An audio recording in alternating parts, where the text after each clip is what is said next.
I'm Zach. And I'm Darcy. We're an LDS couple who struggled with unwanted pornography in our marriage for many years. What was once our greatest struggle and something we thought would destroy us has become our greatest blessing and triumph. Our hope is that as you listen to our podcast each week, you'll be filled with hope and healing and realize that you too can thrive beyond pornography and create the marriage you have always desired. Welcome to Thrive Beyond Pornography. We're so glad you're here and we believe in you.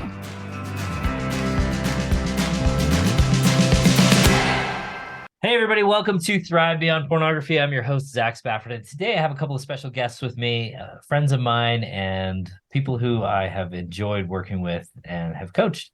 Greg and Amy Langford. They are Amy, why don't you guys tell us a little bit about yourselves? I know Amy is a life coach in her own right, and she's pretty awesome. But why don't you guys tell us a little bit about yourselves? Hey, yeah, it's great to be here, Zach. I appreciate you having us on. We've been married for 25 years now. During that time, we've had our ups and our downs and struggles, but about several years ago, Amy got into life coaching, and we've learned a lot about ourselves and what we can do to have a better relationship. And so it's been a really exciting journey here for the last few years, and I really appreciated her learning that and be able to share that with me. And so we're grateful to be on here and be able to talk about our journey, and hopefully it will help some other folks along the way. Yeah, I appreciate that. Amy, anything you want to add to that? Sure. I'll add that we have 4 kids and love them. And our oldest is married now. And as they are starting into their own relationships and lives, the conversations that we've had between us have opened up a lot of honest conversations with them as well in all of these areas. And so not only at the beginning, I feel like when we discovered this, it felt like our Achilles heel that was going to take us down as a marriage, where we thought like, we're such a great team and we're such a great pair, and this is going to be the thing that takes us down. And it ended up being the thing that brought us most together and developed us the most. And on top of that, has really, I feel like, also accelerated our ability to have conversations with our children too. So when you say the thing that was going to bring you down, I think you're talking about pornography. Yes, sorry. Yeah, no, that's cool. Hey, why do you think you felt that way, either of you?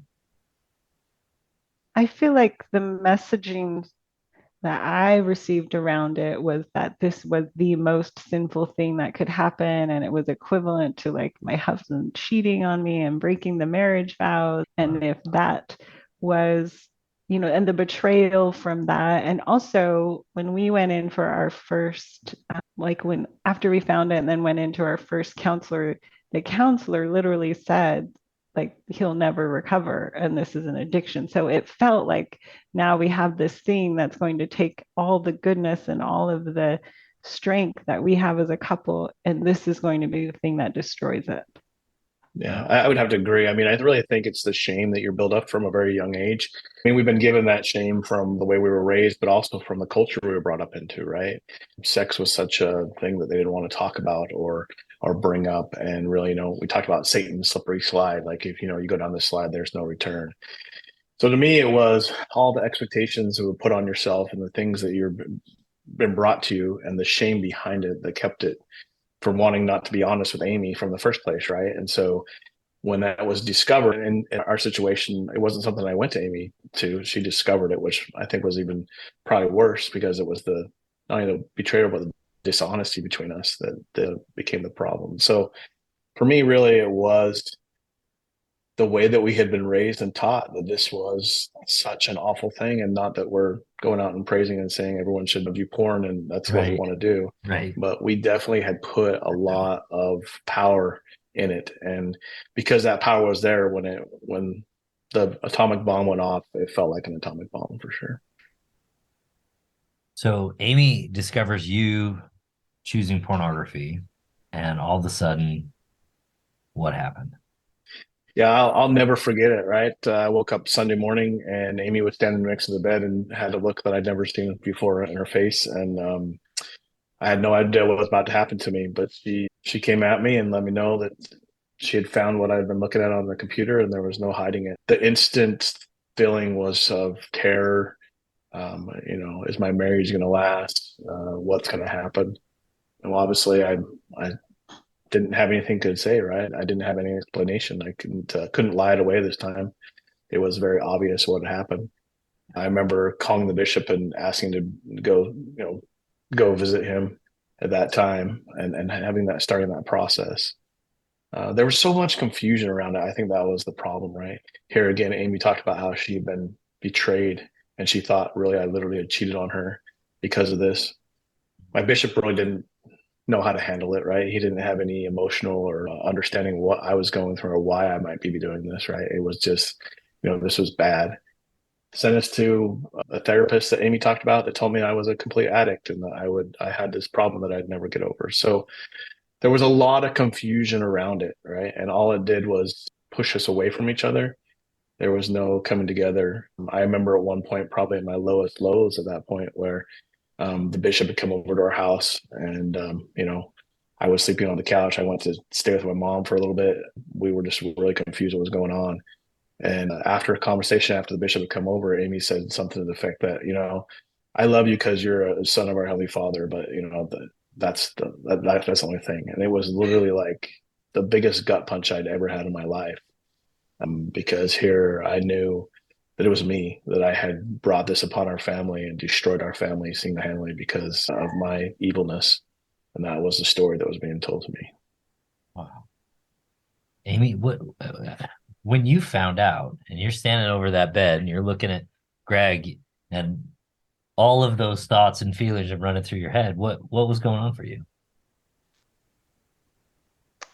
I think I felt so hurt and so betrayed, and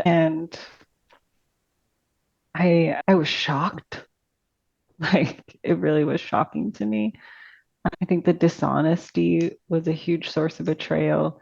And then also like all of the messaging, like we've been talking about that I had of the meaning of what I had found and what it meant about him. And it brought up things like, do I even know you? And, like, what else is a lie and what else is true? And like, have I been partaking in this life that's like a lie? And so it completely shattered so many things that I didn't have any way to look at these pieces with any meaning that was helpful. All of it was just hurtful and all of it was destructive. And there was actually no help for me. No one ever talked to me. There was no like other woman or other person. And so it all went inside me because at that point it was shameful to admit it to anyone. And there was no hand reached out in my direction. Yeah.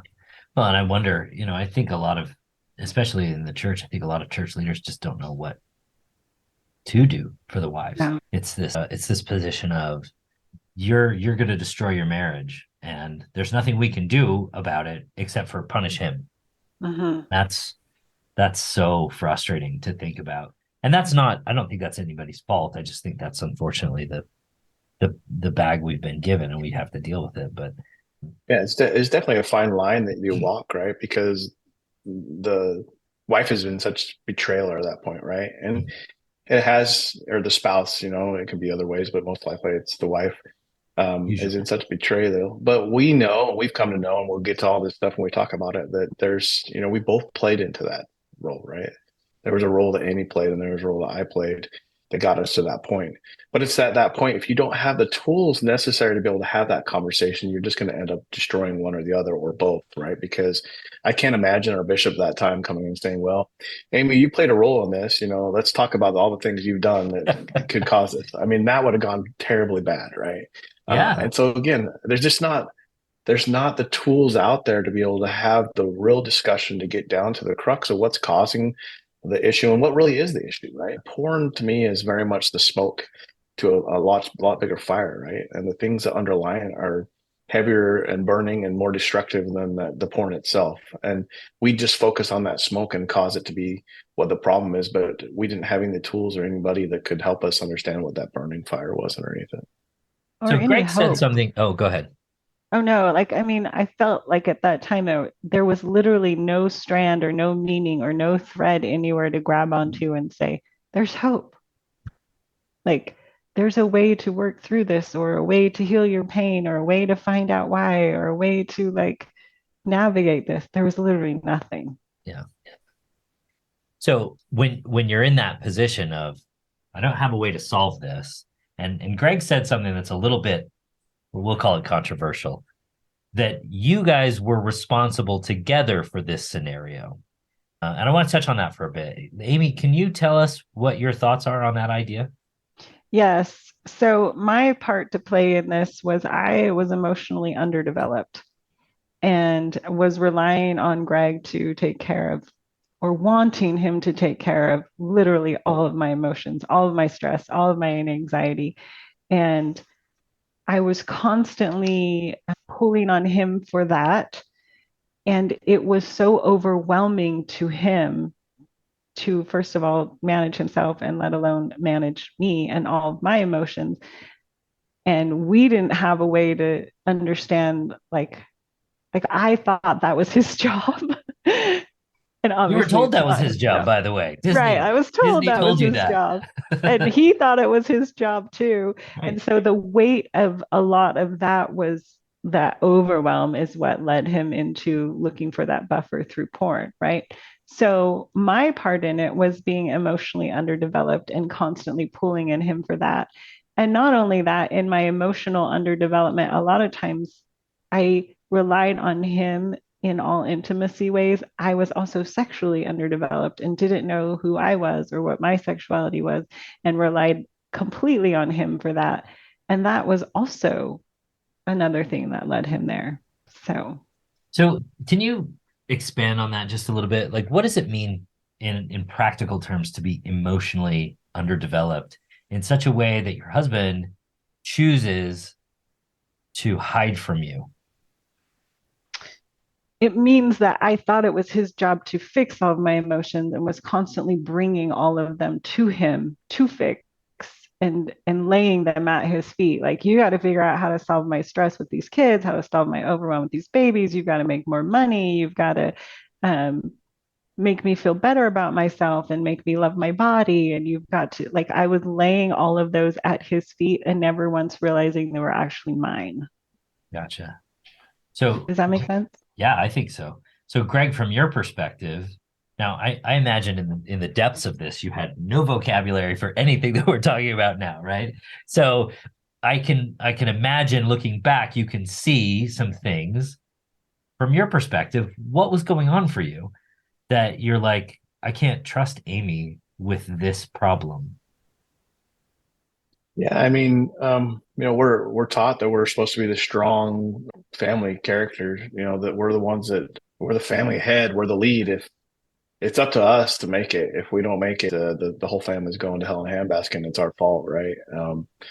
And you got to be the strong one. So when your spouse is bringing all those issues, emotional insecurity and potential, financial issues to you, if you've been taught that that's your responsibility, that's what you do, right? And you're going to do everything you can to make sure you can do that. And even when I was doing that and not realizing I had a problem. I mean, I knew that watching porn wasn't a good thing. Like, I didn't think like, yeah, this is great for our marriage. Right. I knew even worse that lying to her was even worse. But at that point, it was a super nice guy, right? I was going to do everything that I could to take care of her. I didn't want to put any more burden on her because it was my responsibility. And if she was already emotionally unstable, if I would have brought this to her, my thought was just, I don't know what happened, right? I would have either put her in a place that was very, very unhealthy. Our marriage might end. There was the thought of doing it, the destruction that happened after that. There was no concept of me thinking I could bring it to her in a safe way. And that was true. It's interesting. And I think people hear this idea that this is a co-creation and they want to immediately thrust back all responsibility to the man or to the person choosing pornography. That's not to say, by the way, that, Amy, you weren't responsible for him choosing pornography, but you were responsible for an environment in which if he was choosing pornography, it would be difficult for him to confide in you what was real and what was intimately going on with him when he was alone with himself, right? And I think we do ourselves a disservice to thrust all that back onto the person who's done the bad thing, because I don't think that that's fair. That's not to say, by the way, that, again, Amy, you weren't obviously responsible for his choices, but can you articulate for us any thoughts you have about that idea where instead of it being Greg's problem, when you took on responsibility for your own part in this reality, how that changed the dynamic between the two of you and your own capacity in this struggle? Absolutely. I think how that changed, it was like really like night and day changed. First of all, I didn't know, I didn't realize that I could take on my own emotions. And so like life coaching has helped me learn how to understand that and how to process through them and take ownership of them. But the thing was, is I couldn't tolerate his honesty yet because I wasn't honest with myself yet. And so growing honest with myself allowed me to be able to tolerate his honesty and he also to tolerate my honesty. And our ability to be more honest has exponential or like it has increased and increased and increased and increased and increased. Not the type of honesty that is cruel or unkind, but the type of honesty that is very raw and real and open and vulnerable. This is not like attacking each other. This is like recognizing how you are difficult or how you aren't contributing or how you're expecting someone else to solve something for you or how you are not taking ownership. Yeah, I really like what you're saying there because my wife has a grandma who says the meanest things, and it's honesty in air quotes for those of you listening on the radio, right? It's she's just mean and she says mean things and she thinks she's just being honest, and I don't think that's what you're talking about. I No, think I don't think cruelty is honest. I no, think in fact the real essence of honesty is very raw and vulnerable and kind and it doesn't come out cruel. no, There's all kinds of intent behind it, right? And it depends on the intent behind it, right? If you're yeah, even if you're being honest so that you can throw away your baggage to someone else, that's not the right purpose, right? If you're being honest, like we said, to be cruel, that's not the right purpose. And it's really, and by the way, just so everyone can understand, this took a very, very long time, right? First of all, because we didn't have the tools for a very, very long time. And then when we got the tools, we would learn little bits at a time and get things better. But it felt like it was a real struggle to, as Amy said, it's night and day. It is night and day, but it really did take some time to be able to get there. And there's very vivid moments in our relationship where a little more honesty came out. We didn't quite handle it correctly. We regressed. We worked. A little more honesty came out. We handled it better. It went on for a little while. And then it felt like it built and built and built like a snowball. I feel like probably in the last year or so, that snowball's hit the top of the mountain and come roaring down. And the relationship on the other side is unbelievable. Like I just keep pinching myself every once in a while. Is this really us? Right. And it's, yeah, intimacy, it's ugly, right? People want to be intimate because they think it's great and lovely, and it's hard and it sucks sometimes. And I've had Amy tell me some of the things are the hardest things I've ever heard. But it's when you try to finally get to that top of that mountain and can push it over where you feel like no matter what's going on inside of me, I have a soft place to go land. And that's Amy. I can bring that problem with Amy. I mean, even during those years, there were points where I wouldn't view for a very long time, right? And then I wouldn't even say mess up, but I would see something and view something and that I don't think I probably should have, but I still didn't have that place where I could go to Amy and land. Like, so it really was this lot of effort getting there. But when we got there, it was night and day, depending on what our relationship was. Yeah, at first when we learned the tools, we used them as weapons against each other. Yeah. And then we did this move where we were like so entangled with each other, we came like completely separate, like, you know, like this not healthy independence, and then had to learn to lean in and then had to learn to keep moving in that honesty. So there's been a lot of stages over the years. And I think each one was another step in the right direction, even if they weren't all clean and beautiful and, you know, clear. It can be difficult to move through, but each one was a step in the right direction still. yeah. That makes sense. What brought you to me, Greg? So I think at that time we'd gotten a lot of the tools that we talked about. Amy has been going through life coach, and I'd come a long ways. I'll never forget, and I always talk about this. And I told Jennifer Finley from Five to her, when I talked to her face about this, but I'll never forget the moment when I was flying into Salt Lake City for a business trip, and I was landing on the tarmac, and I was listening to her podcast. And the final moment where I heard that I wasn't a deviant, there wasn't something terribly wrong with me, and that my sexuality was good, and that I was going to be okay. I sat on the plane and sobbed, trying to get my neighbor next to me not to see me, right? Because I was completely embarrassed. That's really how you want every airplane trip to end. Right, exactly. Crying This is the ball in my eyes. Yeah. And so those kind of moments had happened already, but I still couldn't figure out why I still that I couldn't handle my stresses, and I looked for an out, right? And it showed up in a lot of ways that I wanted to come and get a coach. It wasn't just the porn, it seems to switch. If you turn off the porn, you're going to start eating a lot. If there's other ways to buffer. We talk about this buffering, and I still didn't have a good handle on why I was searching out to buffer instead of actually really just dealing with my emotions. And that's why I reached out to you. And Amy's like, you need a coach, go get him. She was tired of it. It's like, go get a coach. So in working with me, what shifted for you? Yeah, really, I think it was for one, it was just the honesty, right? You never minced words. You never held back. And I had worked with a few other coaches, right? And I'm the kind of guy, like, I can kind of read through it. Like, I don't want to show up and you tell me, like, Greg, you're the best guy I've ever met. And it's all, I can't believe all the wonderful things you're doing, right? Sometimes you get those kind.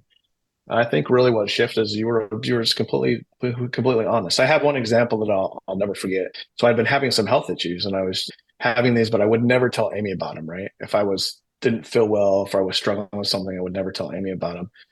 Because I kind of grew up in a home where my father was that way, right? And he put a lot of burden onto my mom.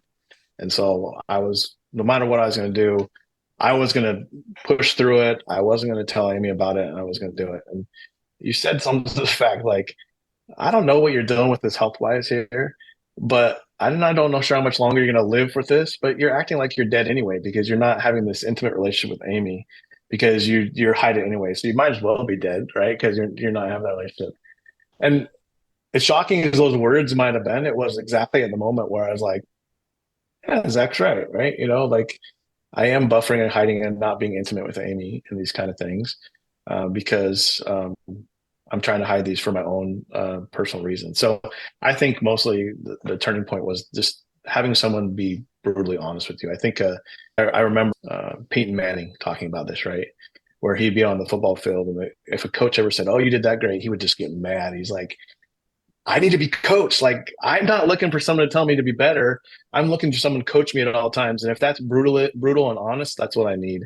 Yeah. And again, it wasn't because you were trying to be, it wasn't like you were being mean to me. It wasn't that part of it. It was what I needed to hear at the time. And so that really what struck with me. I think there's a difference between truth that is kind but difficult to hear, and truth that is mean for the sake of meanness. And I try to be kind, but I also want you to see what's going on. Amy, what is because you've gotten kind of a front row courtside 50-yard line seat to this. So Yes. what do you see?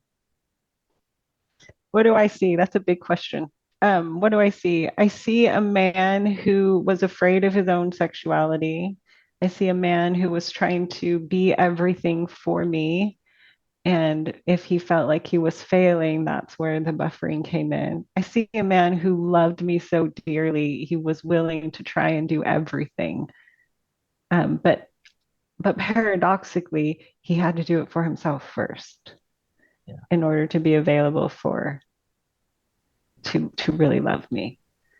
And I've seen him face his demons. I've seen him face his fears. I've seen him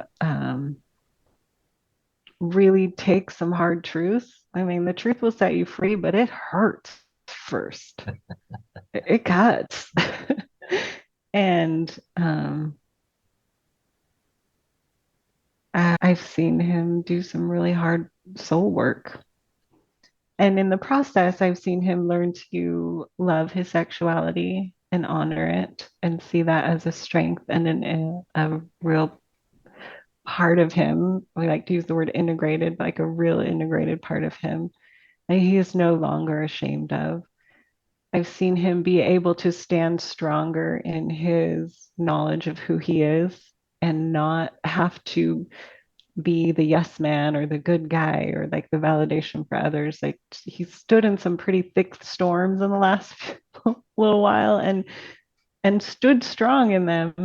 And I've seen him find other avenues to work through stress, like with his horseback riding and therapy, his equine therapy that he works in, um, other healthier avenues that help him work through that in ways that he respects so that he can hold his head high and his self-respect high.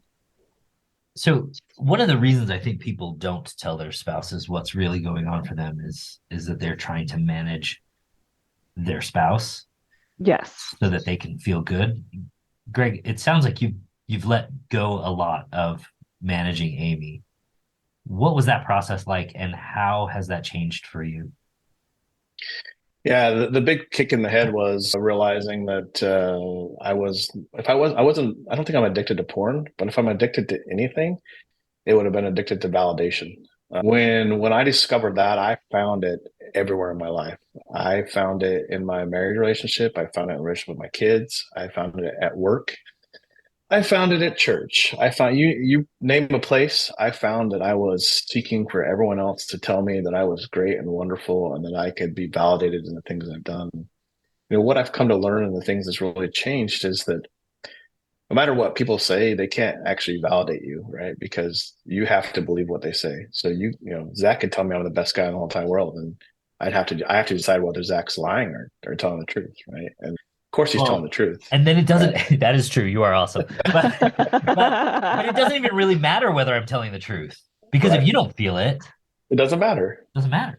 And that's what's really changed. I think what Amy has kind of hinted at a little bit is that when we talk about our sexual relationship and we talk about our marriage, when you get this part down in your life, to me, it changes every part of your life. I have a job right now that's very stressful, and I have to tell people no all the time, right? Because I don't have enough resources to do everything for everybody.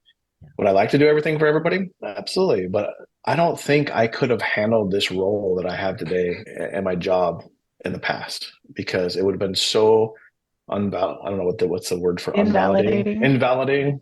It'd be so invalidating that I wouldn't have been able to handle it. I just think I was scrappy. And I catch myself doing that every once in a while where I'll get like, oh, and then I'll have to stop and remind myself, like, no, like I know I'm standing in the right place, that I'm prioritizing the right things and doing the right things. I'm listening to the right people, and I'm doing what is right, and I'm okay with that. And even if someone's not very happy with me, and I think that's the same way with your spouse, right? I know sometimes I'll do stuff and I'll say things that Amy doesn't like, and she's not very happy with me. And I don't like, it's not a flippant thing like, oh, just get over yourself. I know you're not happy with me. But it's me being able to say, I'm okay. Right. And she doesn't have to like everything I do, nor should she, because if she did, then that'd be weird. Right. And so I think that was the biggest change in my life in all places. And really the thing that kept me from realizing that I didn't have to turn to anything, porn or any other things, to be able to buffer the emotions I have, that I could deal with them myself, and I could deal them in a way that I knew was right. And so getting rid of validation was, and again, I've been taught the validation itself isn't the bad part, right? Yeah. So if someone validates you, that's good. There should be lots of validations. It's when you're seeking or trying to extract it from people, and you can't go on and you think you're terrible unless someone's going to tell you you're great. That's when it becomes problematic. Well, that's really what I was doing as a wife too, right? Constantly seeking his validation. Tell me I'm good. Tell me I'm enough. Tell me I'm a good mom. Tell me I'm yada, yada, yada, all of that. And that's similar, right? Letting go of that and making that his job really strengthened our marriage.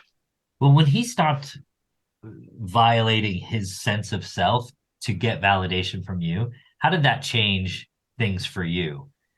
Because I know Darcy, she said that she hated it when I stopped being super nice. I mean, at first it can be a little shocking. You're like, oh, okay. Shocking. Maybe that's not the right word. Like, I think it's equally wonderful and terrifying. Here's Yeah. what I mean. Tell us about that. Because they're actually telling you exactly what they think. Wait, what? Like, right? If I By the ask, way, Zach, I almost got attacked at church one time when I was talking this in the men's group. I was telling them that they needed to tell their wives more honestly what they're doing, and I barely made it out alive. So yes, all just the saying. men in No, that put them meeting were on like, put the wives on pedestals and keep them happy, but don't tell them the truth. That's a Yeah, don't tell really them the good. truth. That's a good solid doctrinal word. exactly. So I think it's wonderful because you start trusting them more because you Yeah. know they're actually telling you the truth. It's terrifying because they're telling you the truth. And now you've got to be strong enough in yourself to handle that and also maybe share yours if it's, if it's necessary or required, depending on what's going on. And know that your relationship can handle the truth of both of you. I think that's a big part. Like we're taught our whole time about how we've got to hold each other up in this relationship, right? And I literally just think it's bullshit, right? It's like you've got to be complete individuals. I'm gonna have And to you got to bleep be that. This is a family sorry. show. I'm sorry. Go ahead and bleep that. It is, right? Like that's not what a marriage relationship is, right? It's a partnership together, and it's not. Amy's not holding me up, and I'm not holding her up, and we would crumble if we were apart. That's it. That's not the way that marriage works. And when you I realize actually that, really believed that before. Do you remember yeah, that, Greggy? oh, I really absolutely, believed if I lost him, I would fall apart. And he was like, you need to be okay on your own. And I was like, what? Why would I want to be okay on my own? Like, that's why I married you. but, but it but goes both ways, right? Yeah. yeah, We're set up for failure on both sides, to be completely honest, right? And especially when it comes to intimacy. So I think that's the thing that cuts so hard with porn too, right? Because not only is it the dishonesty and part of the relationship, but then it goes about the most intimate, personal thing that you share with your wife, and sex and sexuality, and that's confusing all get out, right? Yeah. Like figuring that out, and the way that we've been setting ourselves up for the lack of understanding our sexuality is a whole other disastrous mess. And so this just strikes at the core of that. Well, what would you tell somebody who's, they're sitting there, on the other side of this from where you are now? They're still there, they're looking to pornography for validation. They're looking to their wife for validation. They are consistently choosing to escape their morals and escape their discomfort by choosing pornography.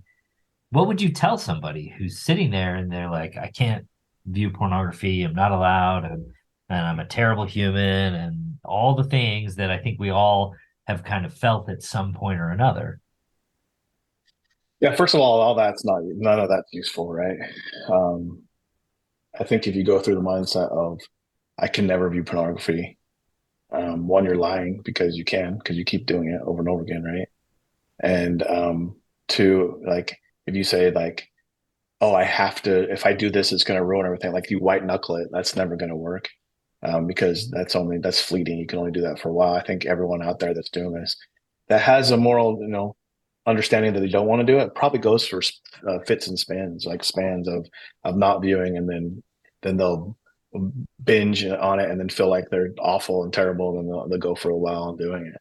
And really, it's getting rid of that underlying effect of you're not awful and terrible. The sexuality is real. The human body is beautiful. If you're attracted to it, there's nothing wrong with that. Good for you.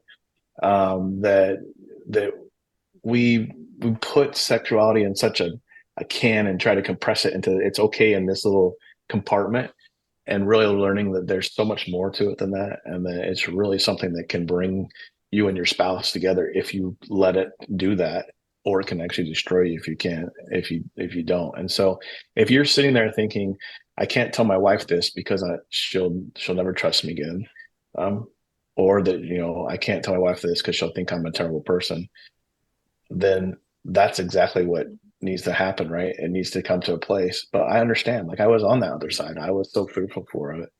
And the way I did it wasn't the right way. So don't do it my way, right? Find a better way to do it. But it's really realizing that the porn, again, like I talked about, is just the smoke. There's so many other underlying things in your life that you're doing that causes you to go to that. And if you continue to try to just fix the porn problem, you're never going to. It's never gonna be fixed. And that's really why it's important to get someone like you, Zach, a coach, someone that can help you find out what the underlying things are. And that there's nothing terribly mentally wrong with you or spiritually wrong with you. You're pretty normal. In fact, statistics say you're very normal. The only thing that would make you unnormal is if you actually come out and talk about it to your spouse or other people. That's the unnormal part about it. So to me, that's what I'm saying. It's like, yes, there's a lot of things to be afraid of, but know that that fear can drive you to a good place if you're willing to overcome it and go about it in a good way and actually find out those things that are ultimately driving you to the porn. I think that's, if I could toot my own horn for a second, I think that's the unique difference between what we do and what a lot of the programs out there are geared towards. They're there and they're saying, hey, we're gonna stop this one particular behavior, but that behavior is driven as a result of the underlying issues. And in addressing those underlying issues with greater clarity and with greater understanding, that allows you to set porn aside in a meaningful and permanent way instead of being something that you like that woman or the counselor who you went and worked with, and she's like, you're gonna be a porn addict forever. Like, Yep, you're done. yeah, that's an impossible standard. That's an impossible task. Nobody There was wants to even live that life. to me, there was even parts of it where I was, I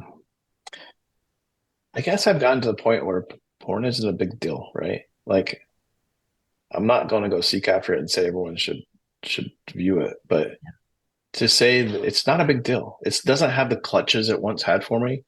If I was ever to come across it, I wouldn't like feel like I've automatically felt slipped and now I'm addicted to it, or I'm going straight to hell now because I viewed it or anything like that. I've let it release the bonds it had on me, right? And put it where it properly is. It's a thing. People do it.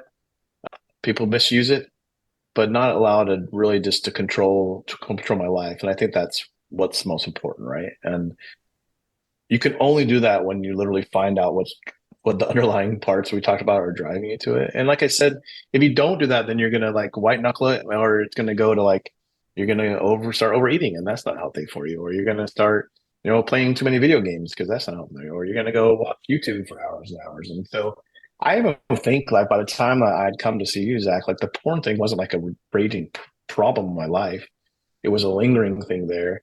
But there was all those other problems, like we talked about my health and other things like that. And so to me, that's what I'm saying. When you have a coach that can help you get to that point of it, it doesn't really matter what the smoke is on the other side, what you're doing to buffer.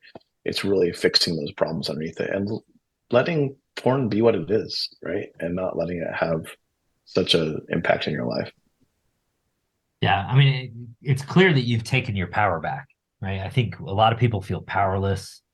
They feel as though porn has power, and that's just not true. It only has the power we give it, and you've clearly taken your power back. And I like to call it agency, but it's really you saying, yeah, I can choose this. I don't have to not choose this, but is this who I want to be? Is this me being integrated internally and externally as the person that I want to be and show up as?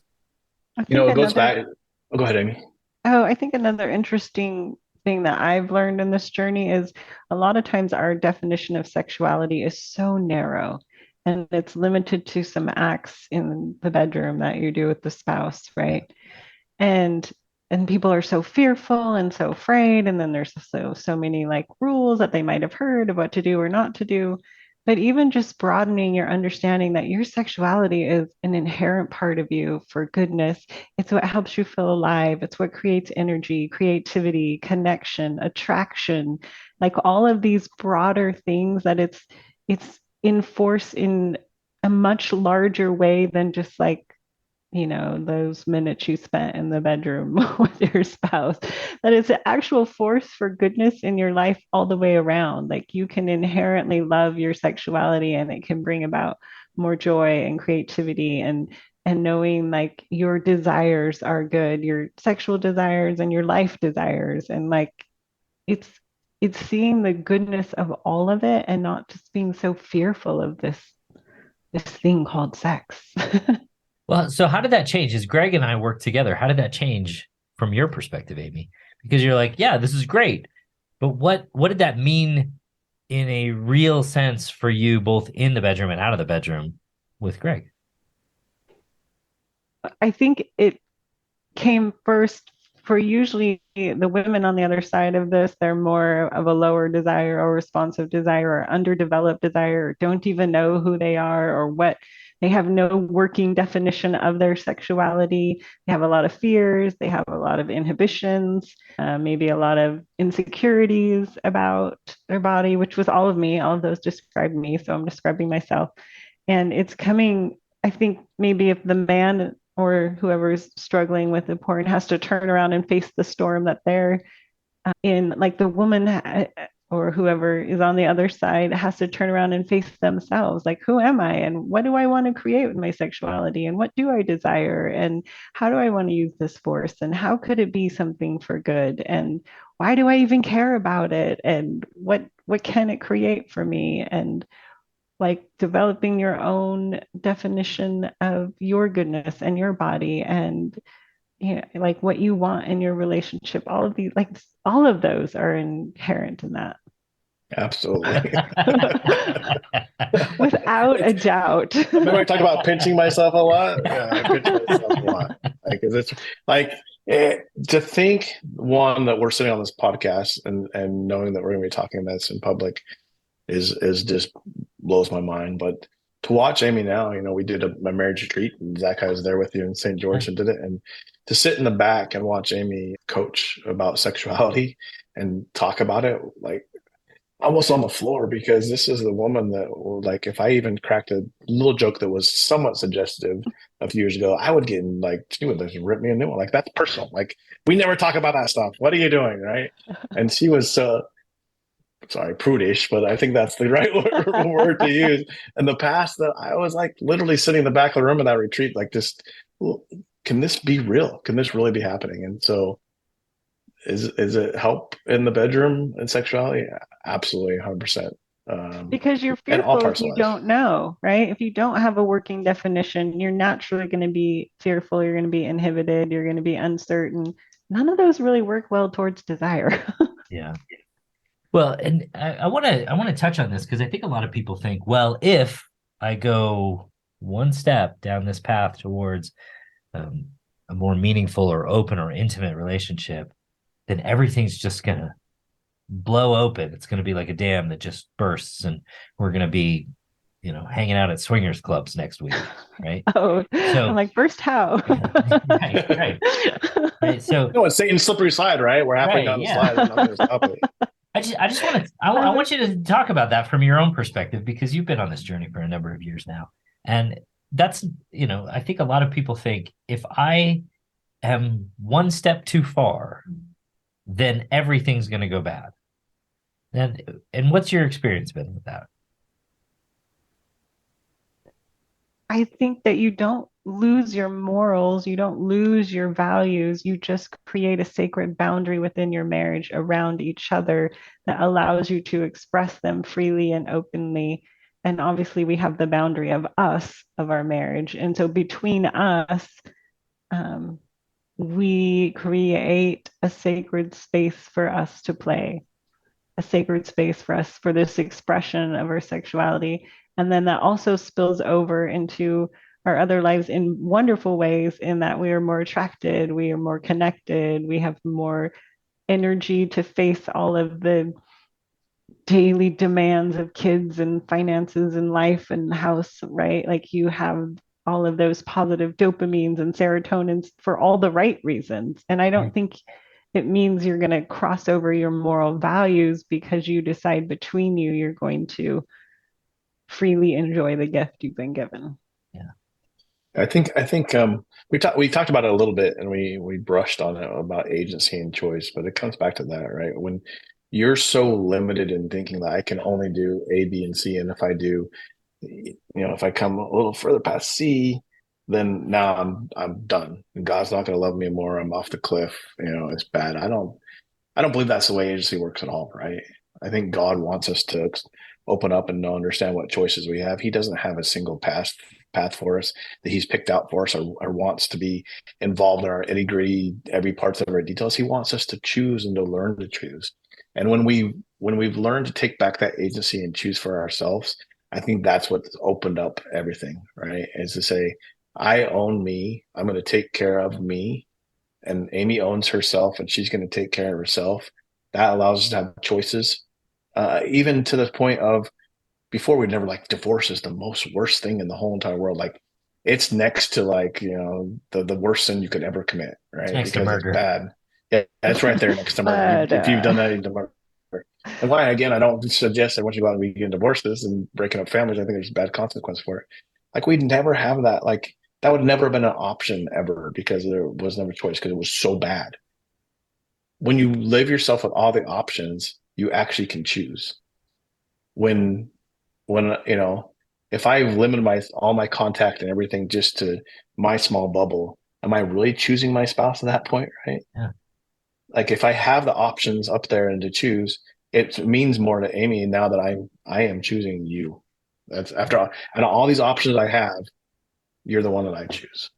And he actually has the choice, right? And I actually have the choice. So it's a free choice, freely given, that has so much more meaning than if you're like, no, you have to choose me or I'll fall apart, or what would happen to some of those other obligation is one of the worst things we come by, right?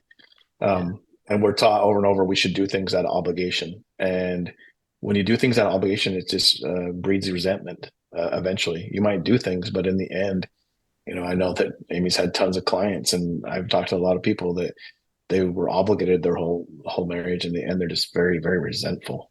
Yeah. They don't have room to love or be close to each other because they're just resenting each other. So kindness and righteousness out of obligation has no moral value to it whatsoever. It doesn't help you grow in any way. But I think too, like when I was that underdeveloped self that was duty servicing you and obligation, it feels terrible because I was setting myself up to be used, and then I felt used. Shocking. Right? Hey, wait. So there was confusion around even the goodness then, and just not understanding, like, oh, you have to have a self and have the choice to freely give it. And that's what's beautiful and has all the meaning. Well, and I think we often think about this much more from the wife's perspective, where it's like, well, she has to put herself in a position to where she can choose and participate in the relationship in a more ownership-based position. But I think for men, especially those who struggle with pornography, I think there's a real sense that we can't really choose our spouse anymore. And because she can't really know who we are, right? And if she knows who we are, then she will reject that person. So we cannot really choose her and let her know who we really are. And I think that's a big difference. I mean, I think you've described that, Greg, where you're able to now much more fully choose Amy by saying, this is what's real for me. And I still choose you, even though we don't always agree on everything. And even though I have opinions now that previously I would never have expressed to you.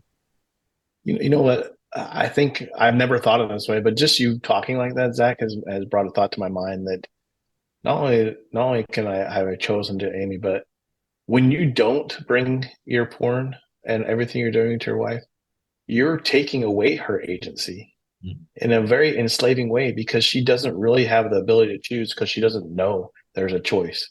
She's being fraudulently brought to of who you are.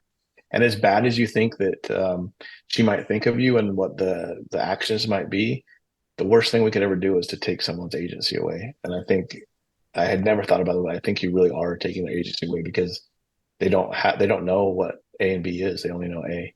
And so they don't have an ability to choose. I really appreciate you guys coming on and sharing your experience. Is there any last thing that you, both of you, would share with anybody who's thinking about, you know what should I do next?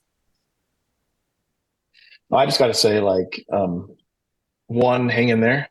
There's a lot of us out there, right? That's the other thing that needs to happen, is we need to break this culture of shame amongst us. We need to speak out and be vocal. We need to be able to go to church and say, I had a porn problem, and hi, nice to meet you. I know you have one too, because statistically you probably do. And instead of like, oh, it's hush hush underneath the pews, like that, we have got to get better at that. We just have to. This will always be a problem until we do that. And if you are struggling in any way and you need help, like, go get it. Like, it's ridiculous. Like, the time and effort and the money, to be honest with you, that I spent with Zach was repaid to me hundreds of folds, because not only did it help me get to a place where I was in my relationship, but it's helped me get to a place everywhere. I think that I've gotten promotions at work, and I've become a better employee, a better leader in my life. And so it's just not, don't narrowly focus on what you're thinking about and the benefits of doing this, but broadly think about the investment you're making in yourself by getting someone that can help you find out what you're emotionally struggling with and be able to deal with those. And I would just say, like, don't hesitate. It's the best investment that you can make in yourself. I think I would just say it seems like probably the most scary thing to face, but it could end up being the greatest opportunity, because it will show you where you can grow. And though it may be difficult and painful sometimes to see that, the honesty of that will bring about so much possibility. I love it. I love it. I love the change that you've been able to find for yourselves. Doing this work is not easy. I think you're exactly right, Amy. But it is well worth it if you're willing to endure some of the difficulty of being exposed, being real with your spouse.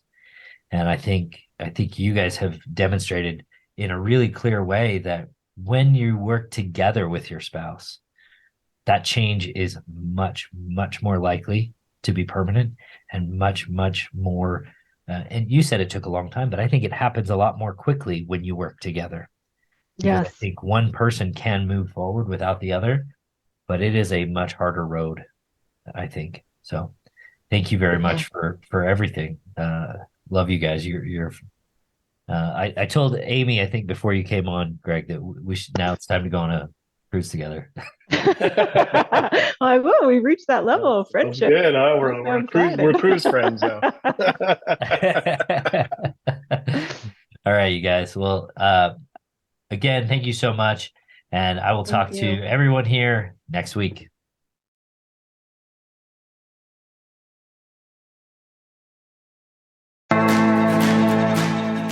Thanks for listening to Thrive Beyond Pornography. If you're seeking guidance and support to overcome pornography for good and begin creating a thriving life beyond it, check out my free webinar, How to Overcome Pornography with Skills That Actually Work.